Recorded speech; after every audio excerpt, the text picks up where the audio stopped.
estou no portão. Cheguei em casa, mãe. Minha voz soou monótona, exausta, saindo como uma nuvem de vapor no táxi frio. O silêncio do outro lado da linha se estendeu por um instante a mais antes que a voz da minha mãe finalmente a interrompesse, áspera e impaciente. Dixie, pelo amor de Deus, você não podia ter esperado até de manhã? Você tem ideia de que hoje à noite é a festa de promoção do CAD? Os sócios dele estão todos aqui. Você não pode simplesmente entrar com essa cara de fera. Vai estragar o clima. Suas palavras caíram como pequenos cacos de gelo. Então veio a instrução final. Seu pai vai deixar a porta dos fundos destrancada. Vá para o seu quarto e não faça barulho. A ligação terminou. Meu marido tinha ido embora. E na noite em que voltei, minha própria casa estava comemorando mais uma vitória para mais um filho. Eu não fazia parte da festa. Eu era apenas um segredo a ser escondido. Se você já se sentiu invisível pela sua própria família, curta agora mesmo. E antes que eu conte o que aconteceu quando saí daquele táxi, me conte nos comentários de onde você está ouvindo esta noite. Meu nome é Dixie North. Para entender por que uma mãe diria isso à sua filha em luto, é preciso entender a minha família. No mundo da alta sociedade de Charleston, Carolina do Sul, meu irmão Cad, o corretor de investimentos, era o filho de ouro. E eu, a suboficial Dixie North da Marinha dos Estados Unidos, era a filha que escolheu uma vida de trabalho braçal. E naquela noite, o mundo deles brilhava intensamente, deixando-me sozinha na chuva fria e escura. Paguei ao motorista, com as notas gastas e úmidas na mão. Ele me observou pelo retrovisor enquanto eu lutava para tirar minha bolsa de viagem da marinha do porta-malas do velho Crown Vic.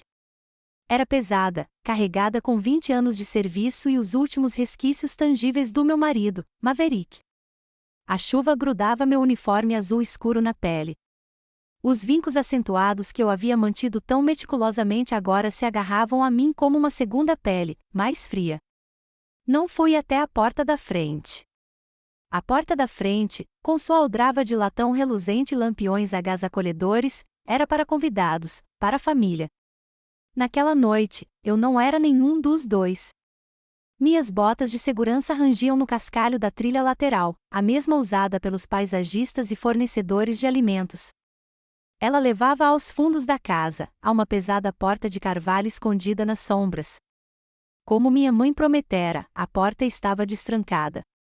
Abriu-se sem fazer barulho, revelando uma cozinha escura e fria. O ar estava carregado com o fantasma do banquete da festa, o aroma intenso de frango assado, de alho e alecrim, da torta de maçã que minha mãe só fazia para ocasiões especiais. Era um contraste cruel com o vazio torturante em meu estômago, o vazio cavernoso em minha alma. Fiquei ali, pingando no chão de ardósia polida, um fantasma em minha própria casa, uma presença indesejada. Meu reflexo no vidro escuro da geladeira Sub-Zero era um estranho, uma mulher de uniforme, rosto pálido e abatido, a postura rígida, com uma disciplina que era a única coisa que a mantinha unida. O silêncio era um objetivo da missão. Tirei as botas molhadas, as meias encharcando a poça que se formava ao meu redor. Carregando as botas numa das mãos, comecei a subir furtivamente a escada dos fundos, a que rangia menos. Os sons abafados da festa ficaram mais altos, o tilintar de copos, uma gargalhada artificial do meu irmão, Cad, a melodia suave de um trio de jazz ao vivo. Cada som era uma confirmação, a vida naquela casa havia seguido em frente sem mim. Ou melhor, havia seguido em frente apesar de mim. Na metade do patamar, uma figura surgiu no topo da escada, recortada contra a luz suave do salão principal. Era Cad. Ele estava impecável em um terno Tom Ford sob medida, com o cabelo perfeitamente penteado. Nas mãos, segurava 2 taças de champanhe, cujas bolhas refletiam a luz. Ele parou de repente quando me viu. Seus olhos, do mesmo azul frio dos do meu pai, me percorreram, dos meus cabelos encharcados de chuva às minhas meias úmidas. Não era um olhar de preocupação, nem mesmo de surpresa. Era puro e genuíno desgosto. Você está com uma cara patética, Dixie, sussurrou ele, com a voz carregada de veneno. Pelo amor de Deus, não deixe ninguém te ver assim. Mamãe teria um ataque. Ele não perguntou sobre meu voo de Dover. Não ofereceu uma única palavra de condolências ao homem que chamava de cunhado. Minha presença não era a de uma irmã em luto, mas a de uma mancha ameaçando arruinar sua noite perfeita. Ele passou por mim, se espremendo, tomando cuidado redobrado para garantir que seu terno caro não roçasse em meu uniforme úmido. O cheiro de sua colônia, algo forte e cítrico, era sufocante. Fiquei ali parada, agarrando minhas botas, até que seus passos se dissiparam no corredor. No topo da escada, virei-me para o meu quarto. Meu quarto. Por 20 anos, aquele tinha sido meu santuário, o único lugar nesta casa que era verdadeiramente meu. A porta estava entreaberta. Empurrei-a e fiquei sem fôlego. Não era mais o meu quarto. As paredes, antes de um azul suave, agora eram de um cinza estéril e implacável. Minha cama havia sumido. A estante repleta de livros de história naval havia sumido. Cada foto, cada placa, cada pedaço da minha vida, da nossa vida, havia sido apagado. Em seu lugar, havia um santuário para o meu irmão, uma esteira Nordic Trek preta e elegante, um banco de musculação Bowflex e um suporte de halteres reluzentes. Era a nova academia do CAD. Minha existência havia sido guardada. Em um canto, empilhadas de forma meio desorganizada, estavam 4 caixas de papelão da UOL. Minhas coisas, minhas memórias. Em cima da caixa mais alta, havia uma única folha de papel timbrado da minha mãe, com monograma. Sua letra elegante e inclinada era de uma crueldade familiar: levem isso para o galpão, por favor. O CAD precisa de espaço. Minha vida, meu passado, meu amor, tudo isso relegado a algumas caixas, descartado com um tom educado, passivo-agressivo. Caí de joelhos, o papelão áspero raspando em minhas mãos. Não senti nada, apenas uma dormência vasta e oca. Uma tábua do assoalho rangeu no corredor. Meu pai, Samuel North, estava parado na porta de seu escritório, com um livro encadernado em couro na mão. Ele olhou para mim, ajoelhado no chão em meio às caixas, não com o olhar caloroso de um pai encontrando sua filha em luto, mas com a avaliação imparcial de um advogado avaliando uma situação. Seu rosto era uma máscara de neutralidade praticada. Dixie, disse ele, com a voz tão equilibrada e isenta de emoção quanto um memorando. Sua mãe lhe disse que este não é um momento oportuno. Ele deu um pequeno passo para o corredor. Discutiremos a papelada referente a Maverick mais tarde. Por enquanto, você deveria descansar um pouco. Papelada. Ele falou da morte do meu marido como se fosse uma tarefa administrativa, um arquivo a ser processado. Não houve conforto, nem luto compartilhado, apenas uma instrução firme e silenciosa para conter minha tristeza até que fosse mais conveniente. O silêncio que ele ofereceu não foi fraqueza. Foi uma escolha deliberada, uma ferramenta para manter a ordem imaculada que Eleanor havia construído. Ele se retirou para o escritório, fechando a porta suavemente atrás de si. Eu estava sozinho novamente em um quarto que não era mais meu, cercado pelos restos encaixotados de uma vida que eles haviam considerado descartável. Minha mão tremia quando estendi a mão para a caixa de cima, meus dedos roçando em uma moldura virada para baixo. Lentamente, virei a foto. Éramos Maverick e eu no dia do nosso casamento. Ele estava incrivelmente lindo de branco, com um sorriso tão largo que fazia seus olhos se enrugarem. Eu estava com um vestido branco simples, rindo, a cabeça jogada para trás em um momento de pura e genuína alegria. Naquela foto, eu era vista. Eu era querida. Era a única prova que me restava. A fotografia pesava em minhas mãos, um pedaço de papel frágil carregado pelo fantasma de uma alegria tão pura que parecia pertencer a outra pessoa. Sentei-me no chão frio do que costumava ser meu quarto. O silêncio da casa me oprimia, agora que a festa finalmente havia terminado. As caixas de papelão ao meu redor eram um museu de uma vida considerada insignificante, uma coleção de artefatos de uma existência que eles convenientemente arquivaram. Cada objeto que eu tocava era uma chave, destrancando uma memória que eu passara anos tentando manter enterrada. Meus dedos encontraram a superfície lisa e fria de outra foto guardada dentro de um exemplar desgastado do manual do Blue Jacket. Era eu, 20 anos mais jovem, com o rosto corado de orgulho e o sol de verão de Illinois. Meu sorriso era largo, um pouco torto, e meus olhos brilhavam com a crença feroz e ingênua de que eu finalmente havia feito algo digno. Era o dia em que me formei no treinamento militar na Estação Naval dos Grandes Lagos. Eu me lembrava daquele dia com uma clareza que ainda doía. Eu estava no campo de treinamento, meu uniforme ereto, minha postura impecável, observando o mar de rostos nas arquibancadas. Ao meu redor, novos marinheiros eram engolidos em abraços por mães em prantos e pais orgulhosos. Namorados levantavam suas meninas do chão. Irmãos batiam nas costas uns dos outros. Fiquei ali parada, uma ilha solitária num oceano de reencontros. Eles não tinham vindo, meus pais e Cad. É muito longe para viajar para uma simples formatura, Dixie, minha mãe explicou ao telefone, com a voz suave e racional, e o custo, simplesmente não é prático.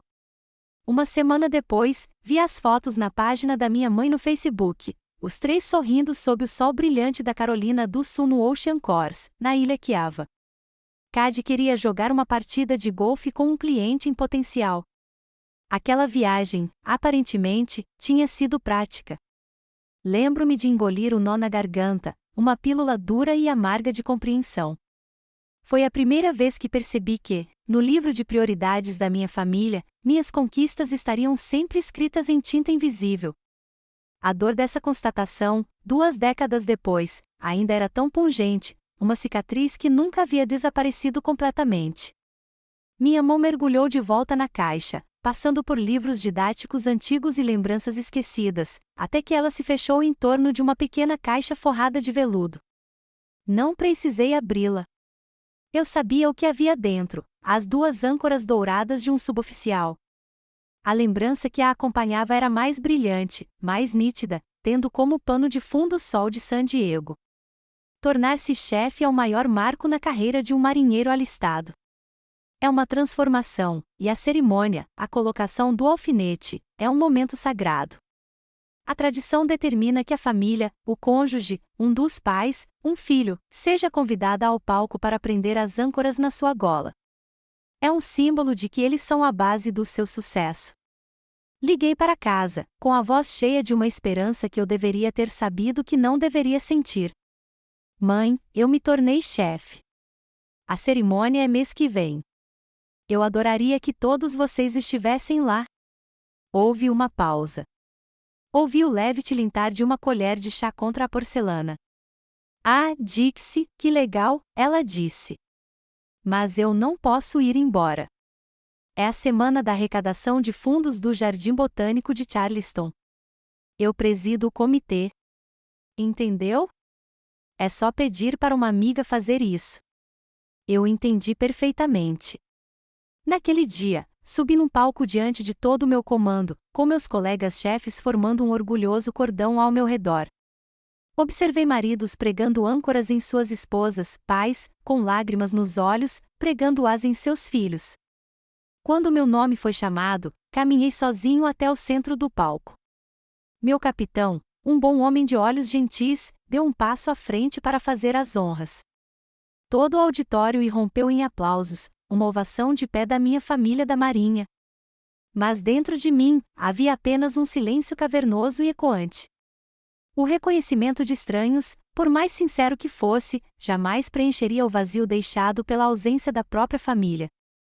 Vasculhei mais a fundo, meus dedos encontrando o formato duro e familiar de um estojo de medalhas militares, a medalha de conquista da Marinha.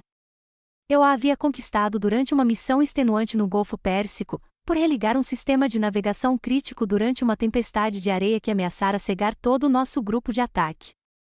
Voltei para casa exausto, mas orgulhoso, e coloquei a medalha, aninhada em seu estojo, na mesa de centro de mogno da sala de estar da nossa família. Uma oferenda silenciosa. Eu só queria que eles vissem. Meu pai o pegou mais tarde naquela noite. Ele o segurou como se estivesse inspecionando um inseto curioso, semi-cerrando os olhos para a inscrição através dos óculos de leitura. Ele o largou sem dizer uma palavra. É bonito, Dixie, disse ele finalmente, virando uma página do Wall Street Journal. Muito bonito, mas, sabe, o Cad acabou de fechar um negócio para a empresa dele. 7 dígitos. Isso sim, disse ele, olhando para mim por cima dos óculos, é uma verdadeira conquista no mundo real. Assim, meu orgulho se transformou em cinzas. Meu serviço, meu sacrifício, o perigo real que eu enfrentará, não era nada, apenas uma bugiganga a ser descartada diante das conquistas financeiras do meu irmão. Dinheiro era a única linguagem de valor que minha família falava, e eu havia escolhido uma vida de serviço que, para eles, era uma falência. Meus dedos roçaram em algo no fundo da caixa, uma pequena caixa de charutos de madeira, a caixa de correio de Maverick. Meu coração se apertou. Levantei a tampa, e o leve aroma dele, sal, óleo e algo unicamente Maverick, subiu ao meu encontro. Lá dentro, havia dezenas de cartas, todas escritas em papel fino, quase translúcido, enviadas das profundezas silenciosas e pressurizadas do submarino em que ele estivesse servindo. Peguei uma ao acaso, com as mãos tremendo enquanto desdobrava as páginas delicadas. Sua caligrafia era um rabisco familiar e reconfortante. Minha querida Dixie, começava. Estou em algum lugar no Pacífico, e o silêncio aqui embaixo pode ser tão alto que chega a ser ensurdecedor. Nesses momentos, penso em você. Você é a pessoa mais forte que já conheci. Não porque consiga solucionar problemas de um sistema de radar fazedarei no meio de uma ventania, mas porque consegue fazer tudo isso e ainda ter o coração mais bondoso que já vi. Você resistiu a tempestades que eles jamais entenderão. Eles não te veem, Dixie. Mas eu vejo. Quando olho para você, vejo uma rainha. Uma lágrima caiu, depois outra, respingando na página, borrando a tinta. Era isso. Era a única validação de que eu realmente precisava. Ele me viu. Ele sempre me viu. E agora ele também se fora. Segurei a carta contra o peito, o papel amassando contra meu uniforme. Olhei novamente para nossa foto de casamento, para o homem que tinha sido minha âncora, meu verdadeiro norte. Seu sacrifício havia comprado uma nova academia em casa para meu irmão. Sua morte foi uma papelada inconveniente para meu pai e sua esposa. Sua esposa era um fantasma em uma casa cheia de estranhos. Se o sacrifício supremo não bastasse para que me vissem, o que seria? A pergunta pairava no silêncio do cinza que antecede o amanhecer. E naquele quarto estéril que não era mais meu, uma resposta finalmente chegou, fria e clara: nada. Nada jamais seria suficiente. Não havia vitória que eu pudesse alcançar, nenhum sacrifício que eu pudesse fazer que me garantisse um lugar à mesa deles. A única jogada vencedora era não jogar. Antes que o primeiro raio de sol surgisse sobre o rio Cooper, eu já estava em movimento. Não era um ataque de pânico. Era uma retirada tática. Décadas de treinamento naval me ensinaram que a emoção é um risco em uma crise. A missão é tudo, e a minha missão era sobreviver. Levei as 4 caixas de papelão do quarto para o meu Honda Civic de uma década, cada descida pela escada dos fundos silenciosa e precisa. Não deixei um bilhete. Um bilhete implica uma conversa futura, a expectativa de uma resposta. Não havia mais nada a dizer.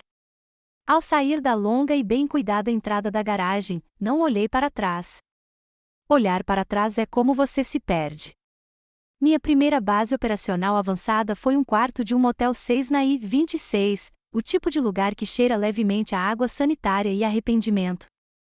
A colcha estampada era fina, o ar-condicionado fazia barulho, mas era anônimo. Era seguro. Coloquei a corrente no lugar, encostei-me na porta e, pela primeira vez em 24 horas, soltei o ar. Então, comecei a trabalhar.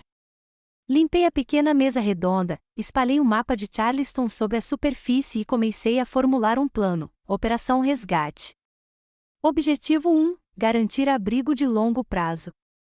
Objetivo 2, estabelecer independência financeira. Objetivo 3, reconstruir uma vida. Minha dor era um oceano vasto e turbulento ameaçando me arrastar para o fundo, mas meu treinamento foi um bote salva-vidas. Eu não tinha o luxo de me afogar. Então, concentrei-me na tarefa imediata, adaptar-me e superar. Não era apenas um slogan. Era uma ordem. Na manhã seguinte, o objetivo 2 me levou a uma agência do Bank of America no centro da cidade. O saguão era todo de mármore frio e uma importância silenciosa, um mundo à parte do meu quarto de motel. Sentei-me em frente a um jovem agente de crédito chamado Kyle, cujo crachá estava preso um pouco torto.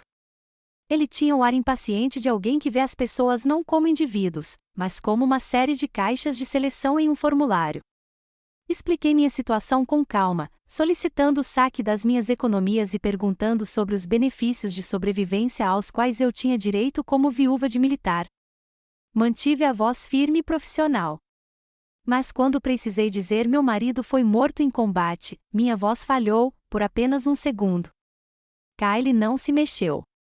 Seus olhos não se suavizaram com a compaixão. Ele simplesmente deslizou uma pilha grossa de papéis sobre a mesa. Você precisará preencher estes, disse ele, em tom neutro. SGLI, formulário 22A para indenização por dependência. Traga-os de volta com uma cópia autenticada da certidão de óbito. Eu era uma viúva em luto. Para ele, eu era um arquivo de caso. A pura indiferença burocrática era uma ferida aberta, uma versão civilizada da frieza da qual eu acabara de fugir. Mas, desta vez, algo em mim havia endurecido. Eu não seria dispensada. Peguei os papéis, sentei-me numa cadeira no canto do saguão e, com a caneta barata que ele me dera, comecei a trabalhar. Li cada linha. Preenchi cada campo. Canalizei toda a minha dor, toda a minha raiva, para a precisão meticulosa da tarefa. Levei 2 horas, mas quando saí daquele banco, eu tinha minhas economias e minha missão. O primeiro objetivo levou dias vasculhando anúncios do Craigslist e fazendo ligações de celulares descartáveis que comprei em um posto de gasolina. Minha busca me levou à parte menos badalada da cidade, a um bairro de casinhas do pós-guerra com gramados impecáveis. Lá eu encontrei um pequeno apartamento em cima de uma garagem separada para 2 carros, o que eles chamam de frog, um cômodo acabado em cima da garagem. Era antigo. O linóleo da cozinha estava descascando nas bordas, e a torneira do banheiro pingava com um ritmo irritantemente constante.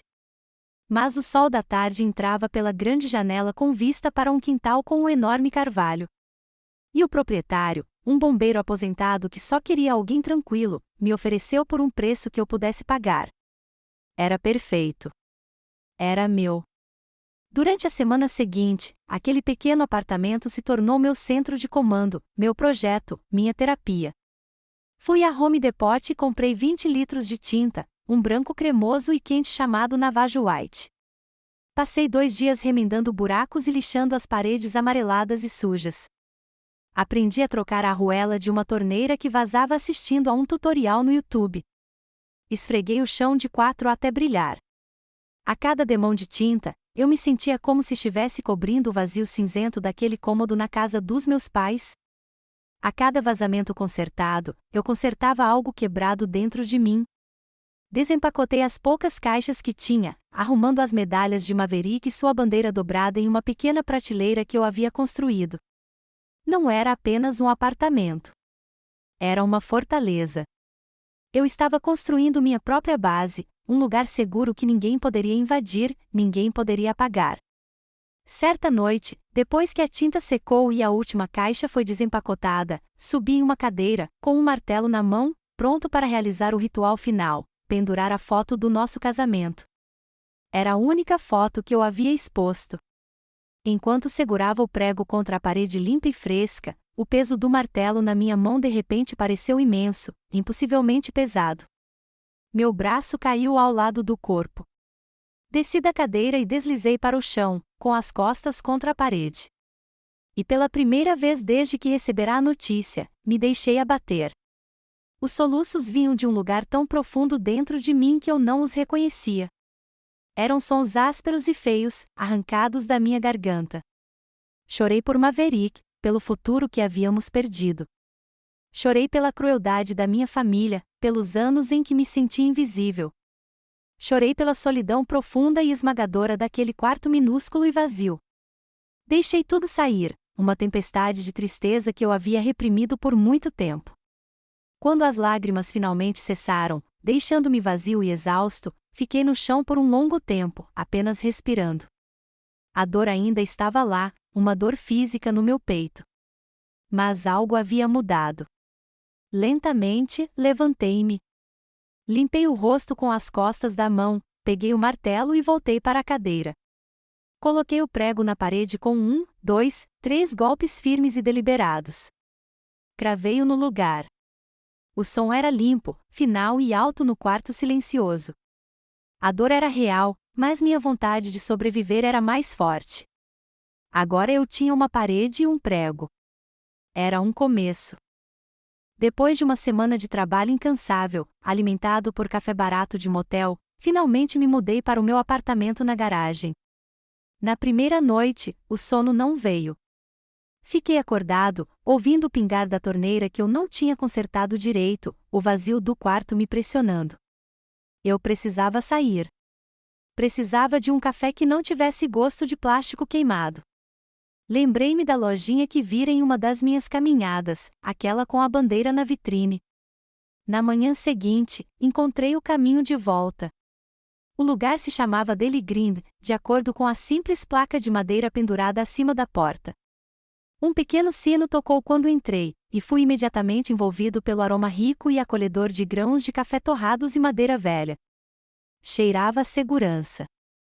Atrás do balcão, um homem que parecia ter sido esculpido no mesmo carvalho dos móveis limpava a máquina de café expresso. Era mais velho, talvez com quase 70 anos, com uma cabeleira grisalha e o olhar firme e desgastado de alguém que já tinha visto demais. Eu ainda usava meu uniforme, era uma das poucas peças de roupa que não estava amassada em uma caixa. Os olhos do homem se voltaram para a insígnia de patente no meu colarinho e depois encontraram os meus.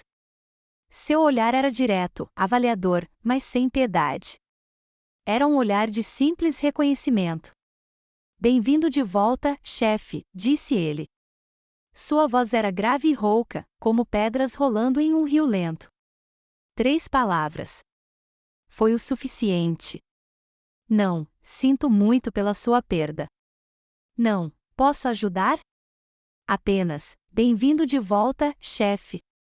Dito com a dignidade serena de um colega veterano. Essas 3 palavras continham um conforto mais genuíno, uma aceitação mais profunda, do que qualquer coisa que minha família tivesse dito ou deixado de dizer na última semana. Senti o nó de tensão nos meus ombros se soltar pela primeira vez. Obrigada, consegui dizer, com a voz fina. Só um café preto, por favor. Enquanto preparava a bebida, ele se movia com uma graça lenta e eficiente. Meu nome é Peterson, disse ele, sem olhar para cima. As pessoas me chamam de doutor. Paguei o café, mas ele empurrou meu dinheiro de volta para o outro lado do balcão. Ele gesticulou com o queixo em direção a um grande pote de vidro perto do caixa. Estava cheio de notas de dólar e moedas. Havia uma placa escrita à mão colada nele, para um companheiro de navio. A primeira xícara é por conta da casa, para a família, disse ele simplesmente. Depois disso, virei frequentador assíduo. Todas as manhãs, eu andava os poucos quarteirões até o Daily Grind e encontrava meu lugar em uma mesinha no canto dos fundos. O Doc nunca me perguntou sobre a minha história. Ele não precisava. Existe uma linguagem tácita entre pessoas que usaram uniforme. Ele viu o cansaço estampado nas rugas ao redor dos meus olhos, a rigidez do meu maxilar, e entendeu. Aprendeu meu pedido depois do segundo dia, um café preto grande, torrado escuro. Às vezes, colocava um croissant quentinho num pires ao lado da minha caneca sem dizer uma palavra. Foi uma conversa silenciosa, um ato diário de gentileza que, lenta e gentilmente, começou a quebrar o gelo que se formara em volta do meu coração. Ele compreendia a solidão particular de um soldado, o tipo de solidão que consegue sobreviver mesmo em uma sala lotada. Sua solidariedade silenciosa foi o remédio mais potente que eu poderia ter pedido. Ele era paramédico, um médico da Marinha, descobri depois. Fazia sentido. Ele ainda estava no ramo da cura. Numa tarde chuvosa, com o tamborilar constante no telhado refletindo a melancolia em minha alma, me vi examinando a estante descombinada no canto da loja. Estava repleta de livros de bolso doados, thrillers de espionagem, faroestes antigos, best-sellers esquecidos. Entre eles, um título me chamou a atenção, ousando muito opor Brené Brown. A capa estava gasta, os cantos macios pelo uso. Peguei-o, traçando as palavras sobre coragem, vulnerabilidade e vergonha. O doutor me viu de trás do balcão. Pegue, disse ele, sua voz ecoando facilmente pela sala silenciosa. Às vezes, a luta mais difícil não está lá fora. Ele gesticulou vagamente em direção à rua. Está bem aqui. Ele bateu no peito. Aquele livro me ajudou muito depois que saí. Pode ajudar você também. Levei o livro para casa e o devorei. Pela primeira vez, encontrei as palavras para descrever o peso sufocante que carreguei a vida toda, vergonha, a sensação de não ser digna de conexão.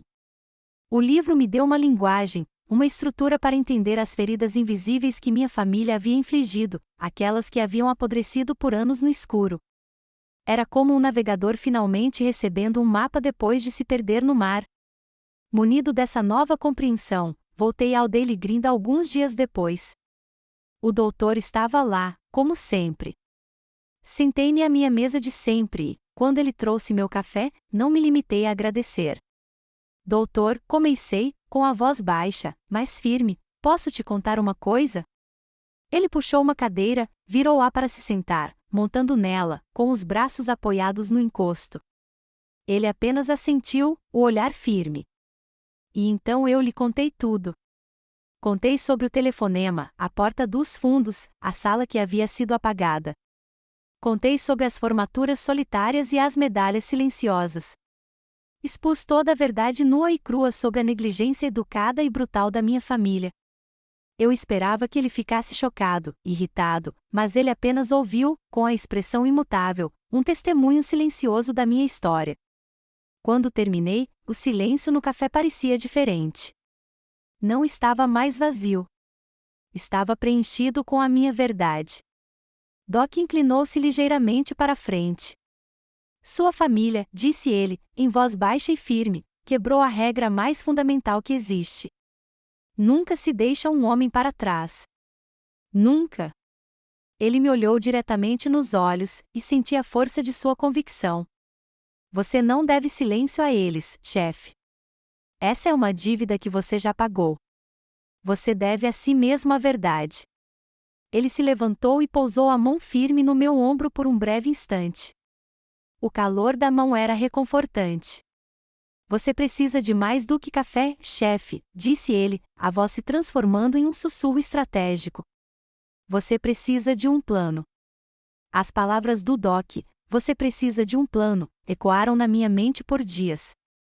Tornaram-se um mantra silencioso enquanto eu me adaptava a uma nova rotina, café da manhã no Daily Grind, tardes preenchendo formulários de emprego, noites lendo Brené Brown sob a luz suave de uma única luminária no meu pequeno apartamento. Pela primeira vez em semanas, uma frágil sensação de paz começou a criar raízes. Então o telefone tocou. Era um número desconhecido, mas eu soube no momento em que ouvi a voz dela. Era minha mãe, Eleanor. Mas não era o tom ríspido e gélido ao qual eu estava acostumada. Era outra coisa, uma voz revestida de uma doçura espessa e artificial que me irritou. Dixie, querida, ela sussurrou, estamos todos tão preocupados com você. Você simplesmente desapareceu. Seu quarto está ali, vazio. Você precisa voltar para casa, para onde pertence. Fiquei parada na minha pequena cozinha, o silêncio se estendendo entre nós. Não houve pedido de desculpas, nem reconhecimento do que havia acontecido. Apenas um chamado disfarçado de preocupação. Ela continuou, com a voz assumindo um tom um pouco mais urgente. As pessoas estão começando a falar, Dixie. Os vizinhos estão fazendo perguntas. Não parece bom para a reputação do seu pai. Somos uma família. Precisamos nos unir. E lá estava, o verdadeiro motivo da ligação. Não era sobre o meu bem-estar. Era sobre controle de danos. Não era um convite. Era um aviso de recall por uma peça defeituosa que estava manchando a marca da família. Estou bem, mãe, eu disse, com a voz cuidadosamente neutra. Tenho um lugar. Estou segura. Um lugar, ela zombou, a doçura evaporando. Não seja ridícula. Te vejo para jantar no domingo, às 19 horas. Não se atrase. Ela desligou antes que eu pudesse recusar. A invasão havia começado.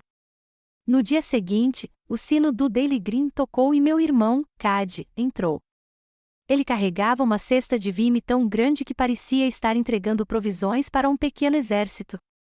Era do caviar de bananas, o mercado gourmet mais pretensioso de Charleston, e estava abarrotada de queijos importados, carnes curadas e uma garrafa de vinho que provavelmente custou mais do que o meu primeiro mês de aluguel. Ele a colocou na minha mesinha com um floreio dramático. Só uma coisinha para você saber que estamos pensando em você, disse ele, exibindo um sorriso que nunca chegou aos seus olhos. Estamos todos no seu time, Dixie. Sempre estivemos. Olhei para a cesta, para aquele gesto transparentemente vazio. O doutor me olhou de trás do balcão e balançou a cabeça quase imperceptivelmente. Cad sentou-se, inclinando-se conspiratoriamente. Sua voz baixou. Escute, ouvi dizer que o pagamento do SGLI do Maverick foi substancial, disse ele, referindo-se ao seguro de vida militar. Papai e eu estávamos conversando. Você deveria mesmo deixar que ele cuide disso para você. Você sabe como lida com essas coisas, mulheres e finanças. É melhor deixar um homem cuidar das grandes decisões. A condescendência foi tão descarada, tão completamente desdenhosa, que quase ri. Depois de 20 anos gerenciando sistemas eletrônicos complexos em um navio de guerra bilionário, depois de administrar minha própria vida e finanças em uma dúzia de missões, ele ainda me via como uma garotinha indefesa, a quem não se podia confiar o próprio dinheiro. Fechei os punhos debaixo da mesa, cravando as unhas nas palmas.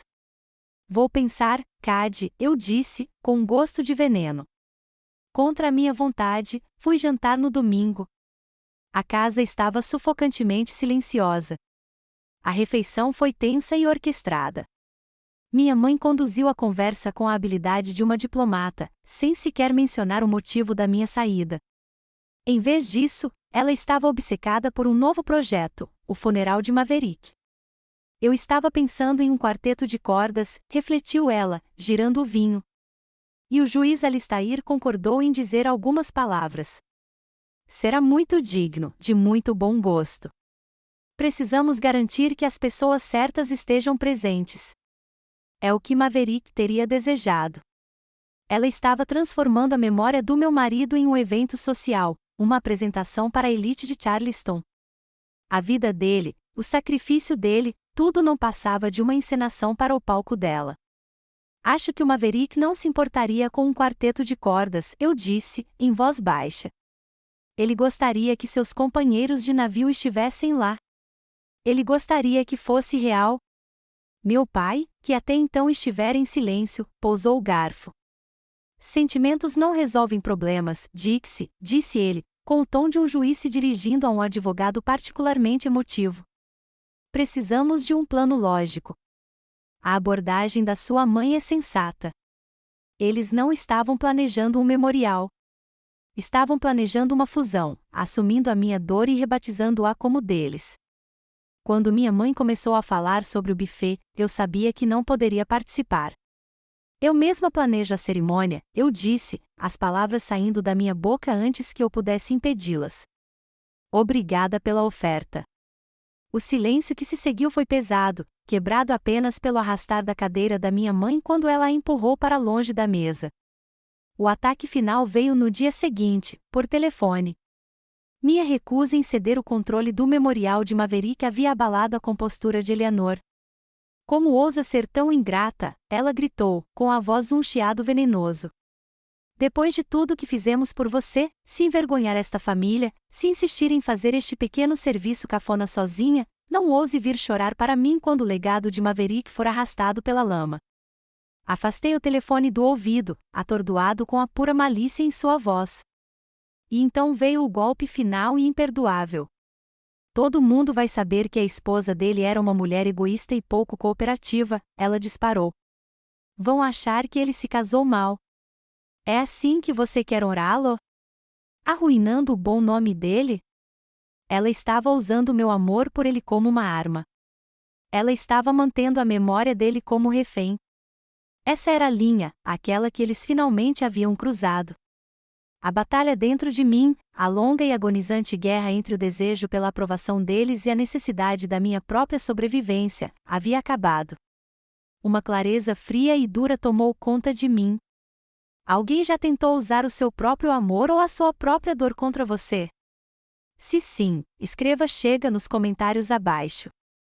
E, por favor, curta se você acha que é hora de eu revidar. Não gritei. Não chorei. Não disse uma única palavra. Apenas pressionei o ícone vermelho na tela, encerrando a ligação. Coloquei o telefone no balcão, com a mão perfeitamente firme. No reflexo da tela escura, vi meus próprios olhos. Eles não estavam mais quebrados. Estavam se preparando para uma guerra. Depois de desligar na cara da minha mãe, fiquei imóvel por 10 minutos inteiros.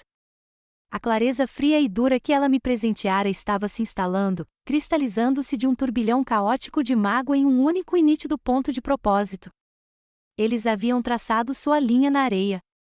Agora era hora de eu traçar a minha em pedra.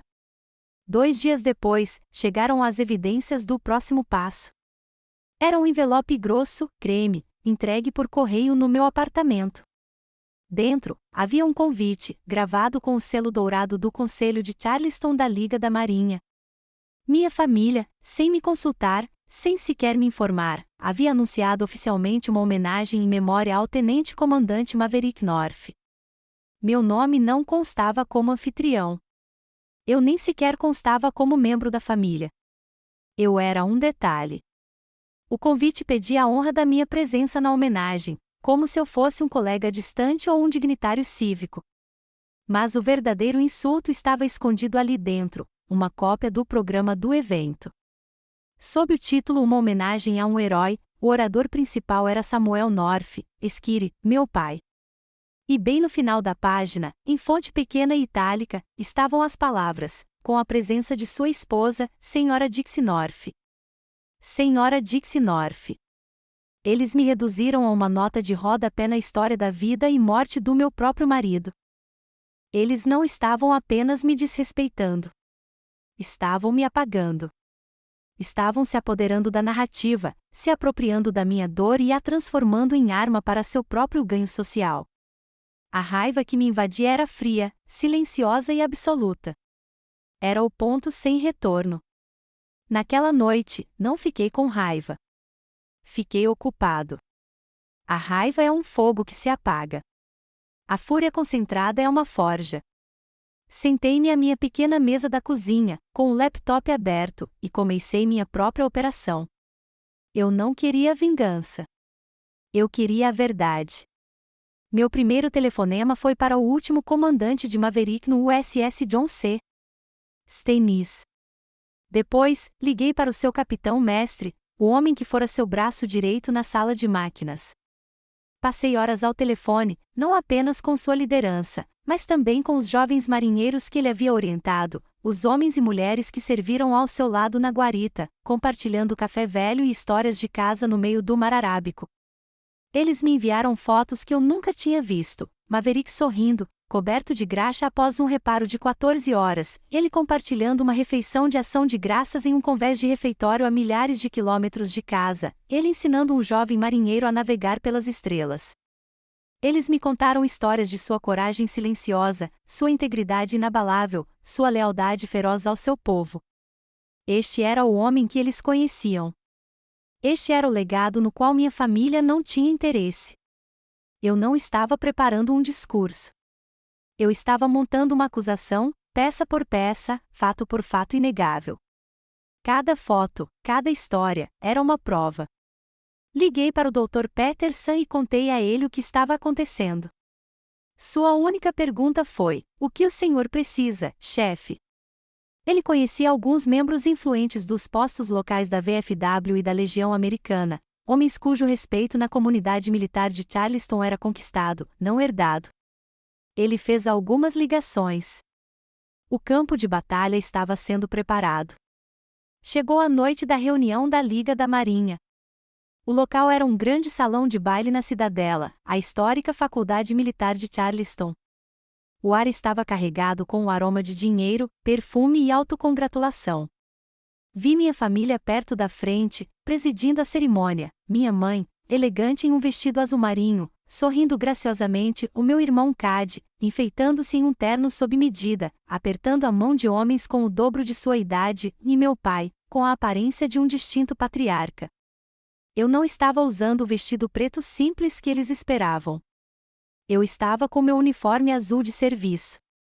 O uniforme estava impecável, as medalhas no meu peito brilhavam sob os lustres de cristal, medalhas por serviço no Iraque, Afeganistão e Golfo Pérsico. Eu não estava lá como a senhora Dixie North, a cúmplice do luto. Eu estava lá como suboficial North, uma guerreira por mérito próprio, igual a eles. Sentei-me no fundo, perto dos homens que o Doc havia chamado. Eles acenaram para mim, com um olhar firme. Eram minha guarda de honra. Finalmente, chegou o momento. O presidente da filial da Liga da Marinha, um almirante aposentado, apresentou meu pai com um floreio. Samuel North caminhou até o pódio, ajustou o microfone e começou seu discurso. Foi uma obra-prima de eloquência vazia. Ele falava de patriotismo, do sacrifício supremo, da orgulhosa tradição de serviço da família North, esquecendo convenientemente que ele próprio havia evitado o alistamento militar no Vietnã com um adiamento estudantil. Suas palavras eram polidas, belas e completamente sem alma. Ele estava descrevendo um estranho, um símbolo que ele havia criado para consumo público. Ele terminou sob uma rodada de aplausos respeitosos e contidos. O almirante recuou para o microfone para apresentar a próxima parte do programa, mas não teve a chance.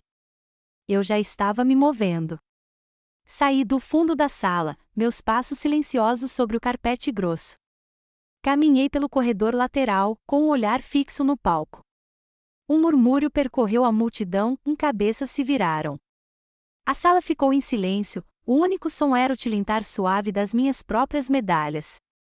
Vi o sorriso da minha mãe congelar, seus olhos se arregalando de horror. Vi o rosto de Cad ficar pálido. Vi meu pai em pé no pódio, com uma expressão de puro choque e incredulidade. Não esperei por um convite. Subi os degraus e fiquei ao lado dele no palco. O almirante olhou para mim, depois para meu pai, completamente perplexo. Ignorei os dois.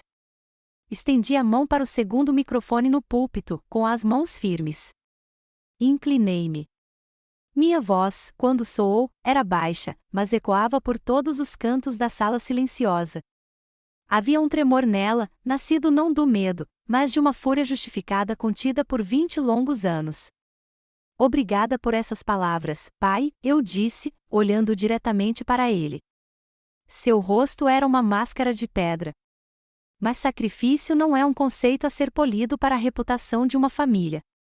É sangue. É suor. E é um último suspiro, entrecortado. Virei o corpo, encarando a plateia, as centenas de rostos atonitos. Respirei fundo, as palavras de Brené Brown ecoando na minha cabeça, coragem é falar a verdade, mesmo quando a voz treme. Minha família quer falar sobre o legado de Maverick esta noite, eu disse, minha voz ficando mais forte, mais clara, mais firme. Então, deixe-me, sua esposa, sua companheira de navio, contar a vocês sobre o verdadeiro legado. Foi uma declaração de guerra. Minhas últimas palavras pairaram no silêncio atordoado do salão, uma promessa e uma ameaça. Não esperei por uma reação. Virei-me, saí do palco com o mesmo passo deliberado que usará para me aproximar e fui direto para a saída. Não voltei para o meu apartamento. Ainda não. Eu tinha um encontro marcado. As luzes do Daily Grind estavam acesas, a placa de fechado virada na janela, mas a porta estava destrancada. Quando entrei, meu conselho de guerra estava esperando. O Dr. Peterson estava lá, com uma cafeteira fresca fervendo. Com ele estavam dois homens mais velhos que reconheci do fundo do salão, ambos veteranos condecorados do Vietnã, com rostos que pareciam mapas de uma vida difícil. E sentadas à minha mesa de sempre, estavam três mulheres. Eu sabia quem elas eram antes mesmo que se apresentassem. Tinham o mesmo olhar que eu vi no meu próprio reflexo, uma força profunda e silenciosa, forjada no fogo da perda. Eram esposas estrelas de ouro. Sentamos ao redor daquela mesa, o ar carregado de propósito. Não era um grupo de apoio. Era uma sessão de estratégia, um conselho de guerra. Ninguém falava sobre sentimentos. Falávamos sobre táticas. Eles terão as primeiras filas preenchidas com seus próprios membros, disse Maria, uma mulher cujo marido foi morto em Faluja. Precisamos dos nossos membros sentados na plateia. Fiquem ao lado deles. Eu cuido das evidências visuais, disse outra, uma ex-oficial do Corpo de Sinalização do Exército chamada Sarah. Vou registrar todo o evento no meu celular, de um ângulo discreto. O que eles disserem, como reagirem, tudo será documentado. A imprensa local precisa de um aviso, resmungou um dos veteranos, um ex-sargento da Marinha. Não às páginas sociais, um repórter de verdade. Conheço um cara no Post End Courrier que me deve um favor. Ele vai estar lá. Como chefe, passei anos gerenciando o pessoal, coordenando tarefas complexas sob imensa pressão. Eu ouvia, processava e delegava. Elaboramos um plano de ação em um guardanapo, atribuindo funções, posições e contingências. Esta era minha nova frota, um esquadrão pequeno, mas poderoso, unido por experiências compartilhadas e um código de honra inabalável. Durante a semana seguinte, trabalhei no meu pequeno apartamento, meu laptop, meu novo centro de comando. Minha arma nessa luta não seria a raiva ou a acusação. Seria a verdade nua e crua, inegável. Comecei a reunir minhas informações, criando uma apresentação simples em PowerPoint. Eu era um suboficial-chefe. Vivemos e morremos por procedimentos e evidências. O primeiro slide era uma única fotografia, nua e crua, meu quarto de infância, transformado na academia pessoal do CAD, minha vida guardada em caixas de papelão num canto. Digitei uma legenda simples abaixo, dia 1, bem-vindo de volta. O segundo slide era uma digitalização de alta resolução do programa do evento que minha mãe havia enviado, com a pequena linha em itálico com a presença de sua esposa, Sra. Dixie North circulada em vermelho. O terceiro slide foi um soco no estômago. Era uma citação de uma das últimas cartas de Maverick, aquela que eu havia lido no chão daquela sala vazia. Eles não te veem, Dixie, mas eu vejo. Quando olho para você, vejo uma rainha. Abaixo, digitei a data em que a carta foi enviada, apenas 3 semanas antes de ele morrer. O último slide foi o mais impactante. Era um díptico, 2 fotos lado a lado. À esquerda, havia uma foto que eu receberá de seu comando, o caixão de Maverick, coberto pela bandeira, sendo carregado por 6 de seus companheiros, com os rostos marcados pela tristeza. À direita, havia uma foto da página da minha mãe no Facebook, postada no mesmo dia, meu pai, minha mãe e Cade sorrindo largamente no 18º buraco de um campo de golfe. Eu não precisava de legenda para aquela. As imagens falavam por si. Na véspera do memorial, meu telefone tocou. Era meu pai. O choque inicial da reunião da Liga da Marinha havia passado, substituído por algo que eu nunca tinha ouvido em sua voz, uma rachadura na fachada jurídica, uma ponta de medo. O que você está fazendo, Dixie? Perguntou ele. Não houve preâmbulo. Pela primeira vez, ele não parecia um advogado. Parecia um pai apavorado. Você vai destruir esta família. Segurei o telefone, com as costas retas e a determinação firme. Não estou destruindo nada, pai, disse eu, com a voz calma e serena. Só estou dizendo a verdade. A história que você estava contando naquele palco não era a verdade. Houve um longo silêncio da parte dele. Eu quase conseguia ouvir as engrenagens girando em sua mente jurídica, ponderando opções, calculando riscos. Você tem uma escolha a fazer, continuei, com a voz um pouco mais suave. Você pode ficar com a verdade ou pode ficar com a versão da mamãe. Mas você não pode mais ficar no meio-termo. O meio-termo desapareceu. Desliguei, sabendo que tinha acabado de plantar uma semente de dúvida no único lugar onde ela poderia realmente crescer. Eu havia lhe dado uma escolha, e um advogado sempre respeita uma escolha. Naquela noite, dormir foi impossível. O memorial seria em menos de 12 horas. Pelo menos, a minha parte. Não andei de um lado para o outro. Não me preocupei. Em vez disso, sentei-me à mesa da cozinha e peguei a caixa de correio de Maverick. Li cada uma delas, desde a primeira carta que ele me enviou da escola de aspirantes a oficiais até a última do Pacífico. Deixei que suas palavras, seu amor, sua fé inabalável em mim preenchessem o apartamento silencioso. Eu não estava fazendo isso por vingança. A vingança é uma questão emocional e confusa. Era uma operação. Eu estava fazendo isso para proteger o legado de um homem bom de ser sequestrado e transformado em um troféu social. Eu estava fazendo isso para me libertar da vergonha que eles me envolveram como um sudário por 38 anos. Eu estava cumprindo uma última missão para Maverick. E, pela primeira vez, eu estava cumprindo uma missão para mim mesmo. Quando a primeira luz do amanhecer começou a entrar pela janela, levantei-me. Meu uniforme de serviço estava pendurado atrás da porta, limpo e passado, minhas medalhas e condecorações perfeitamente alinhadas.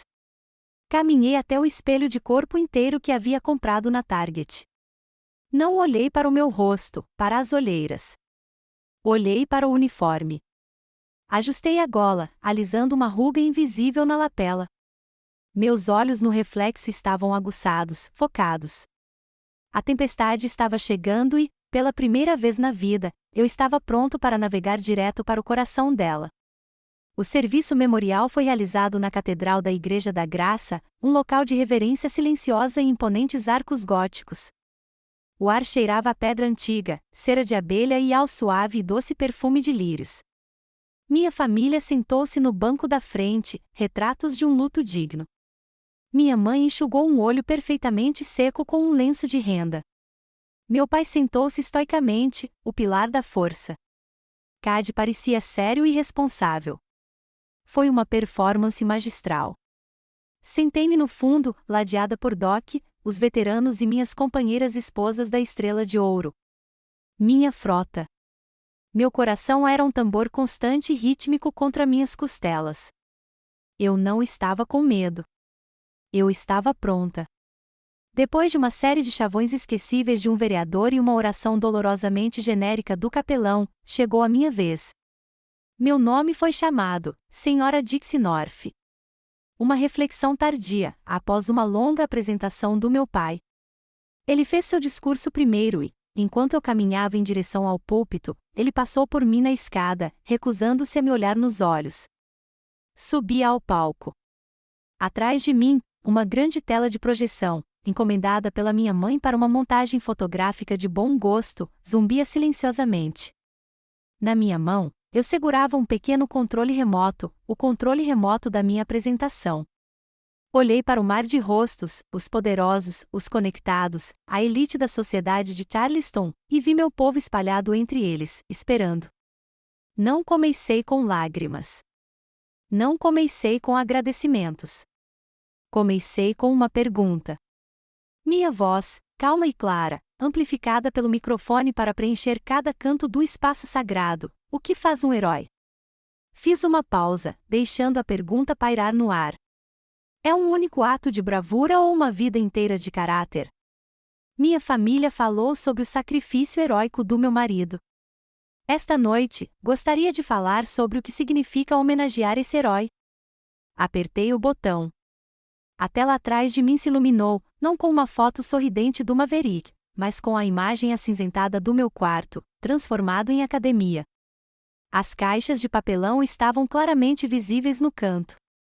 Foi assim, eu disse, quase sussurrando, que minha família acolheu em casa a esposa de um herói. Um murmúrio de choque percorreu os bancos. Vi minha mãe se encolher como se tivesse sido atingida. Clique. Próximo slide apareceu. Um close do programa do evento, com as palavras com a presença de sua esposa, Senhora Dixie North, circuladas em vermelho contundente. Foi assim que escolheram homenagear meu papel como sua parceira, sua parente mais próxima. Como nota de rodapé. Os murmúrios ficaram mais altos. As pessoas se remexeram em seus assentos, virando-se para olhar para o banco da frente. Meu irmão Cad, que estivera olhando fixamente para a frente, agora curvou a cabeça, com a atenção subitamente voltada para um ponto fascinante no chão. Clique. Próximo slide mostrava uma captura de tela das mensagens de texto que minha mãe me enviou, aquelas em que ela chamava minha dor de um olhar selvagem que estragaria o clima. As palavras eram frias, inegáveis, brilhando na tela gigante para todos verem. Este é o conforto que me foi oferecido no meu momento mais sombrio. O rosto da minha mãe estava agora branco como papel, sua boca, uma linha fina e rígida. Meu pai permanecia sentado, imóvel como uma estátua de mármore, com os olhos fixos em algum ponto distante acima do altar. Ele não era mais um participante. Era um espectador de sua própria execução pública. Não levantei a voz. Não precisava. As evidências estavam fazendo o trabalho por mim. Eu era simplesmente a narradora, o centro silencioso e calmo da tempestade que eu havia desencadeado. O legado do meu marido, eu disse, com a voz firme, não é um nome em uma placa para ser usado para ascensão social. Não é uma história triste para ser contada para ganhar simpatia e admiração. Clique. O último slide apareceu, as duas fotos lado a lado. À esquerda, 6 marinheiros uniformizados carregando o caixão do meu marido. À direita, minha família sorridente em um campo de golfe, com a data e hora marcadas no mesmo dia. Um suspiro coletivo percorreu a igreja. Foi visceral, audível. A fachada cuidadosamente construída da família North acabará de ser destruída em 1 milhão de pedaços. O legado do meu marido, eu disse, minha voz finalmente se elevando com uma força que vinha das profundezas da minha alma, é sobre amor. É sobre coragem. É sobre integridade. É sobre estar presente para as pessoas que você ama, não apenas quando é fácil, mas também quando é difícil. É sobre todas as coisas que esta casa, gesticulei em direção ao banco da frente, já esqueceu há muito tempo. Coloquei o controle remoto no púlpito. A apresentação havia terminado. Minha declaração estava feita. Não disse mais nada.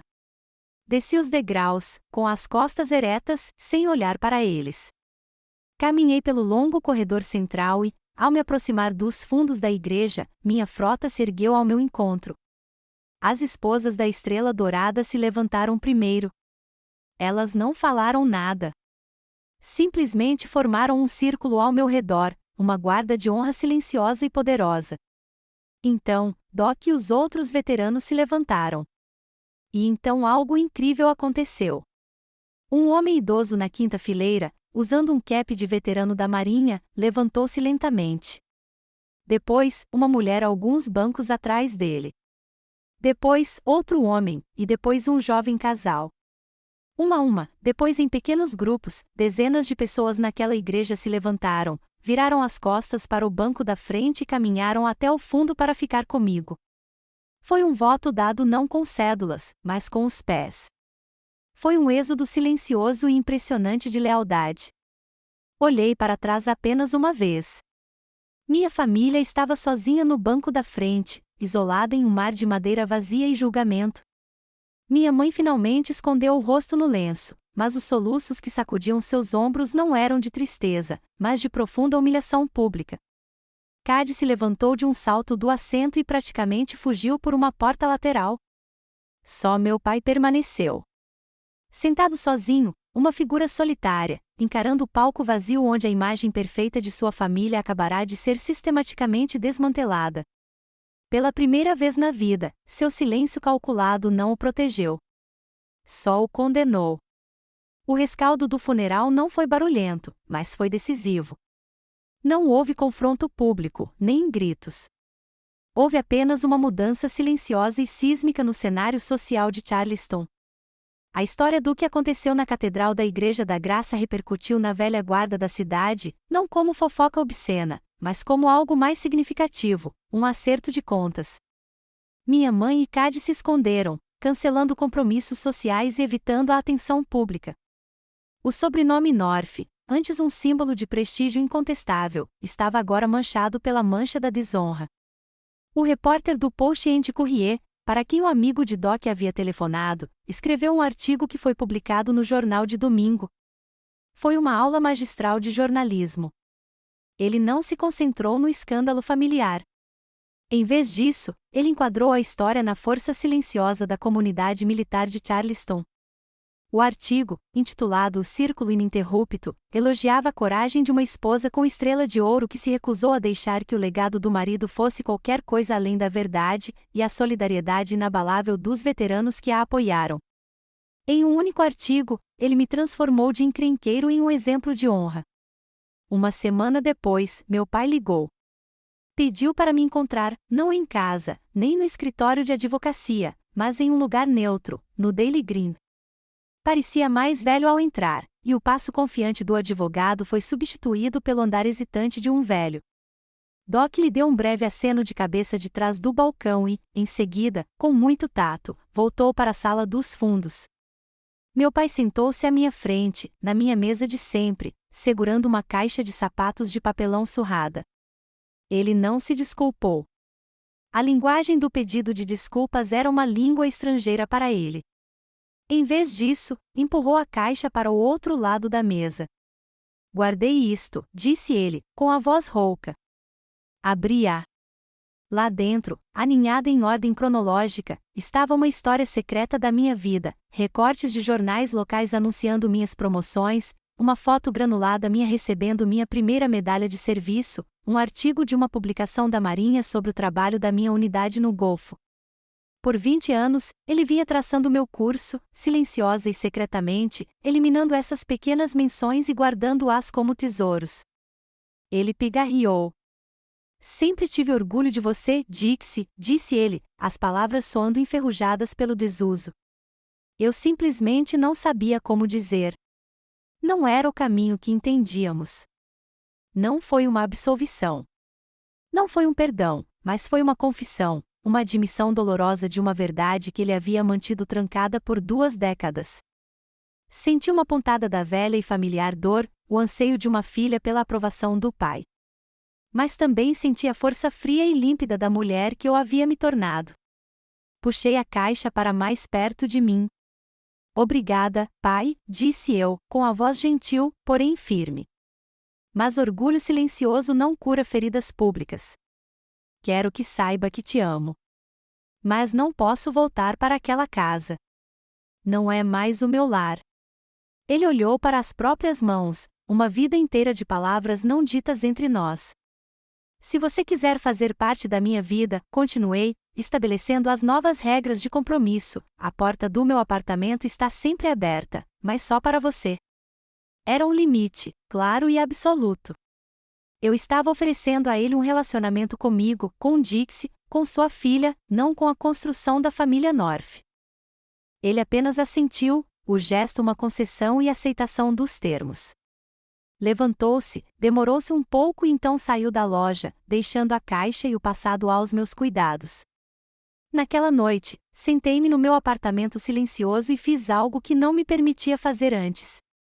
Peguei uma caneta e um pedaço de papel e escrevi uma carta. Era endereçada à minha mãe e ao meu irmão. Escrevi por horas. Despejei cada gota de dor, cada momento de negligência, cada gota amarga de raiva na página. Escrevi sobre a formatura solitária, as medalhas silenciosas, a porta dos fundos, o quarto apagado. Escrevi até minha mão doer e minha alma se sentir vazia de veneno. Preenchi 3 páginas com as palavras que nunca me permitiram dizer. Quando terminei, reli a carta uma vez. Era um registro brutal, honesto e completo das minhas queixas. Então, caminhei até a pequena pia da cozinha, acendi um fósforo e ateei fogo à carta. Observei as chamas consumirem o papel, transformando as palavras ásperas e raivosas em cinzas macias. O médico me disse uma vez que a liberdade nem sempre vem de fazer o outro ouvir. Às vezes, vem de finalmente se permitir falar, mesmo que você seja o único a ouvir. Eu não precisava mais que eles entendessem a minha dor. Eu só precisava liberá-la. Joguei as cinzas no ralo e, com elas, um peso que carreguei por toda a minha vida. No dia seguinte, acordei me sentindo leve. A guerra havia acabado. As consequências haviam sido superadas. Um espaço silencioso e vazio se abriu em minha vida, esperando para ser preenchido. Eu sabia o que tinha que fazer. Dirigi até a Sociedade Animal de Charleston, um lugar de caos controlado e esperança avassaladora. Passei pelos cães latindo e pelos gatos definhando até encontrar um canto tranquilo. Em um pequeno canil, um terrier desgrenhado, com orelhas ridiculamente grandes, estava sentado, tremendo, com os olhos arregalados de medo. Seu cartão dizia que seu nome era Scrap e que ele havia sido encontrado abandonado na estrada. Sentei-me no chão em frente ao canil dele e simplesmente esperei. Depois de alguns minutos, ele se aproximou sorrateiramente, cheirou minha mão estendida e deu-lhe uma lambida hesitante. Ele era um sobrevivente, assim como eu. Uma hora depois, toda a papelada estava assinada. Enquanto uma voluntária prendia uma nova guia em sua coleira, ela perguntou: "Você vai manter o nome Scrap?" Olhei para o cachorrinho, que agora estava cautelosamente encostado na minha perna. Observei suas grandes orelhas se contraírem, examinando o ambiente, captando cada som. Ele estava mapeando seu novo mundo. Não, respondi, com um sorriso nos lábios, pelo que pareceu a primeira vez em uma eternidade. O nome dele é Radar. 6 meses depois, o silêncio no meu pequeno apartamento havia desaparecido. Fora substituído pelo estalar alegre das unhas do Radar no piso de madeira, pelo cheiro do café forte do Dr. Peterson nas manhãs de sábado e, o mais surpreendente, pelo som de risadas. Meu apartamento, antes uma fortaleza estéril de solidão, havia se tornado um porto. Minha nova frota, como eu passará a chamá-la, era um esquadrão descombinado de pessoas bonitas e destruídas. Doc era a nau capitânia, a âncora firme. As esposas da Estrela Dourada, Maria e Sara, vinham para jantares comunitários, nossas conversas oscilando perfeitamente entre as lembranças de nossos maridos e a navegação pelos absurdos da vida civil. E então veio meu pai. Ele começou a nos visitar nas tardes de domingo. Nossas visitas eram silenciosas, quase formais no início. Ele se sentava sem jeito na poltrona, aceitando uma xícara de chá, e me observava jogar bola para o Radar no quintal.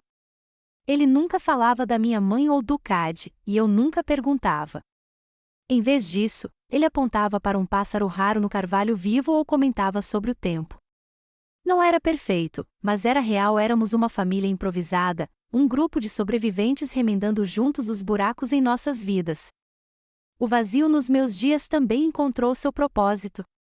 Eu havia aceitado um emprego civil na base conjunta de Charleston, trabalhando como conselheiro do Programa de Assistência à Transição, ajudando marinheiros e aviadores a navegar pelas águas muitas vezes turbulentas do retorno à vida civil. Eu conhecia bem essas águas. Eu poderia traduzir a linguagem enigmática de um currículo militar, ajudá-los a entender o valor de suas habilidades em um mundo que nem sempre as via e prepará-los para o choque cultural de uma vida sem uma cadeia de comando. Mas minha verdadeira missão, aquela que me curou, foi meu trabalho voluntário. Tornei-me mentora do TAPS, o Programa de Assistência a Sobreviventes de Tragédias. Fui pareada com viúvas de militares recém-formadas, mulheres mergulhadas no mesmo luto desorientador que eu havia conhecido. Não lhes ofereci conselhos nem banalidades. Apenas ouvi. Sentei-me com eles em seu silêncio, atendi suas ligações tarde da noite quando a solidão era insuportável e disse-lhes com a certeza inabalável da experiência que eles não estavam perdendo a cabeça e que não estavam sozinhos. Percebi que essa era a maneira mais verdadeira de homenagear Maverick. Toda a sua vida fora um ato de serviço aos outros. Homenageá-lo não era construir um santuário para minha própria tristeza, mas sim continuar seu legado de serviço. Eu estava pegando os estilhaços das minhas próprias feridas e forjando-os em um escudo para outra pessoa. Eu estava transformando minha dor em propósito. Quando chegou o aniversário de 1 ano da morte de Maverick, não fui ao cemitério sozinho. Minha frota veio comigo. Ficamos diante de sua lápide branca e simples no Cemitério Nacional de Beaufort, sob a sombra de carvalhos antigos cobertos de musgo. O ar estava parado e reverente. Não falamos muito. As palavras pareciam pequenas diante de um silêncio tão vasto. Maria colocou uma pequena pedra lisa na lápide, um símbolo de permanência. Meu pai, com movimentos rígidos e formais, deu um passo à frente e depositou uma única rosa branca perfeita na base. Então, Doc se aproximou. Enfiou a mão no bolso e tirou uma pesada moeda de bronze, a insígnia de sua antiga unidade da Marinha brilhando ao sol. Com um clique silencioso, colocou-a firmemente sobre a lápide, a homenagem máxima de um soldado a um irmão caído. Olhei para aquelas pessoas ao meu lado, minha família escolhida, e finalmente entendi. Família nem sempre é o sangue que você compartilha. Às vezes, são as pessoas que aparecem e escolhem ficar ao seu lado no meio da tempestade. Toquei o granito frio do nome Maverick, pela primeira vez, sorri sem sombra de dor. Eu estava bem. Estávamos bem. O teste final veio algumas semanas depois. Era uma noite perfeita em Charleston, o céu pintado em brilhantes tons de laranja e roxo. Eu caminhava com radar pela orla da Praia Folly, as ondas sussurrando enquanto deslizavam pela areia. O ar salgado era limpo e cortante, e uma profunda sensação de paz tomou conta de mim, o tipo de paz que só se sente depois de uma longa guerra. Radar, não mais o naufrágio trêmulo que eu havia encontrado, saltava alegremente para dentro e para fora das ondas, uma criatura renascida para a alegria. Meu celular vibrou no bolso. Peguei-o, esperando uma mensagem do Doc sobre nossa partida de xadrez semanal. Mas o nome na tela me fez prender a respiração, Eleanor North, minha mãe. Olhei para o nome dela, um fantasma de uma vida que parecia pertencer a outra pessoa. 1 ano atrás, aquela ligação teria me causado uma onda de ansiedade e obrigação. Meu coração estaria disparado, minha mente a mil, preparando-me para a próxima exigência, a próxima culpa, a próxima batalha.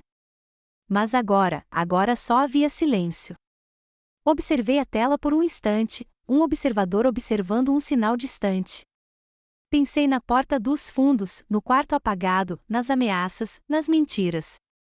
Pensei na vida que havia construído desde então, uma vida de verdade, honra e alegria silenciosa. Eu tinha minha frota. Eu tinha meu propósito. Eu tinha o radar. Eu estava completo. Sem hesitar, sem raiva, sem uma única ondulação na superfície calma da minha alma, apertei o botão vermelho, recusando a chamada. Silenciei o toque e guardei o telefone de volta no bolso. Respirei fundo e purificadoramente o ar salgado. A tempestade lá fora já havia passado há muito tempo, e a tempestade dentro de mim, aquela que havia rugido por 38 anos, finalmente, felizmente, silenciara. Eu não precisava mais da aprovação deles para me sentir completa. Eu tinha minha própria frota. Eu era meu próprio porto seguro, e a maré finalmente estava subindo. Aquela paz que senti na praia, observando o radar perseguir as ondas, não foi um fim, foi um começo. Minha história pode ter acabado por enquanto, mas sei que, para muitos de vocês que estão ouvindo, a sua ainda está se desenrolando. Obrigada por trilhar esse caminho comigo, por ouvir a minha verdade. Saiba que seu próprio porto seguro está lá fora, esperando que você o construa, e sua própria frota está esperando para encontrá-lo. Se histórias como essa lhe dão força e o lembram de que você não está sozinho, espero que você se inscreva e se torne parte da nossa comunidade aqui no canal Chosen Revenge. Há mais histórias esperando para serem contadas.